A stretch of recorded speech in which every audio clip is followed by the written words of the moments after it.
হযরত আউস বিন আউস রাদিয়াল্লাহু আনহু থেকে বর্ণিত, রাসূলুল্লাহ সাল্লাল্লাহু আলাইহি সাল্লাম বলেছেন, সপ্তাহের শ্রেষ্ঠ দিন জুমার দিন। তোমরা এই দিনে আমার প্রতি বেশি বেশি দরুদ পাঠ করো।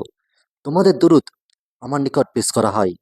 সাহাবে কিরাম বললেন, ইয়া রাসূলুল্লাহ, কিভাবে আমাদের দরুদ আপনার নিকট পেশ করা হয়, অথচ আপনি তো মারা যাবেন, মাটির সাথে মিশে যাবেন?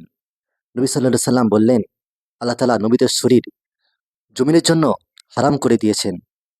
সুবহানাল্লাহ।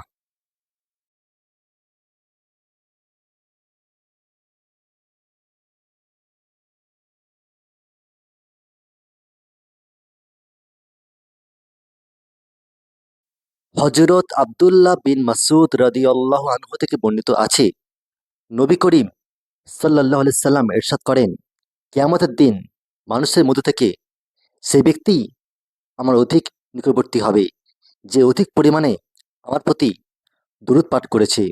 ইমাম তিরমিজি রাহিমাহুল্লাহ বলেন, হাদিসে মান হাসান। আল্লাহুম্মা সাল্লি ওয়া সাল্লিম আলা নবিনা মুহাম্মদ।